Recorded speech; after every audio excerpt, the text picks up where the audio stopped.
প্রথমেই বলে নেই আমার ব্যাকগ্রাউন্ডটাকে অ্যাভয়েড করবেন, কারণ এটা খুবই অগোছালো। যাই হোক, রেডি হয়ে নিলাম, কারণ হাজব্যান্ডের কাছ থেকে পেলাম বার্থডে ট্রিট। চলুন দেখা যাক আমরা কোথায় কোথায় গেলাম আজকে। সো সবার প্রথমে চলে গিয়েছিলাম কাচ্চিডানে। লিফটে উঠে দেখলাম লিফট কাজ করছে না। পরে সেই হেঁটেই আমাদের কাচ্চিডানে ওঠা লাগলো। ও প্রথম দিকে যে বাপ ছেলে ওভাবে দাঁড়িয়ে রয়েছে তাদেরকে আমি স্ট্যাচু করে রেখেছিলাম। আচ্ছা, তো পৌঁছে গেলাম কাচ্চিডানে। তো আগেই বোনকে বলে রেখেছিলাম সরাসরি ওখানে চলে যেতে, যেহেতু সে ভার্সিটিতে গিয়েছিল। তো সে ওখানে গিয়ে আমাদের জন্য ওয়েট করছিল। সে ভার্সিটি করে টায়ার্ড ছিল, তাই তার চেহারার অবস্থা বাংলার পাঁচের মতো। অনেকক্ষণ অপেক্ষার পরেই আমাদের চলে এলো কাচ্চি খাদক। ঠিক আছে, লোভ দিয়েন না কিন্তু।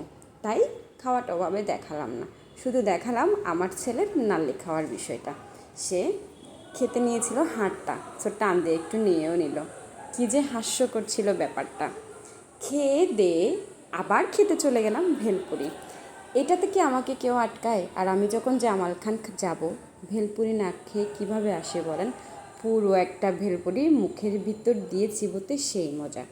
তারপর চলে গেলাম নবগ্রহ বাড়িতে একটু পুজো দর্শনে। পুজো সে সময় চলছিল। আর এরপরে রিক্সা ভ্রমণ করতে করতে চলে আসলাম বাসায়।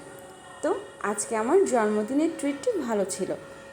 এভাবে পরিবারের সাথে সাদামাটা জন্মদিন পালন করার মজাই আলাদা কিন্তু। টাটা।